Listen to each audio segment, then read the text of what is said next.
Pemirsa, sejauh ini masih ada 2 kelurahan yang masuk zona merah dan 1 desa zona oranye di Karangasem. Menyikapi kondisi tersebut, ada puluhan SD di wilayah tersebut menunda pelaksanaan pembelajaran tatap muka PTM.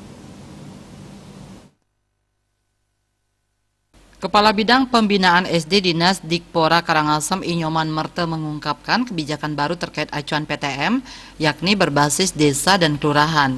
Bila satu kelurahan atau desa itu masuk zona merah maupun oranye, praktis sekolah yang ada di zona tersebut belum bisa untuk menggelar PTM. Berdasarkan data terbaru Satgas COVID-19 Karangasem sejak beberapa hari lalu menunjukkan Kelurahan Karangasem dan Subagan zona merah, sedangkan Desa Tumbu, Kecamatan Karangasem zona oranye. Jadi saat ini ada 25 SD di 3 kelurahan dan desa itu belum bisa PTM. Jumlah sekolah yang menggelar PTM maupun menunda bisa berubah-ubah tergantung zona.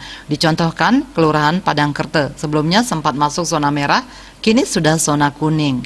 Seluruh SD yang ada di sana bisa menggelar belajar tatap muka. Merte menambahkan data akan diperbaharui tiap minggu. Pihaknya sudah menekankan agar sekolah yang menggelar PTM tetap memperhatikan protokol kesehatan mencegah penyebaran COVID-19. Eka Parananda, Bali Pos melaporkan.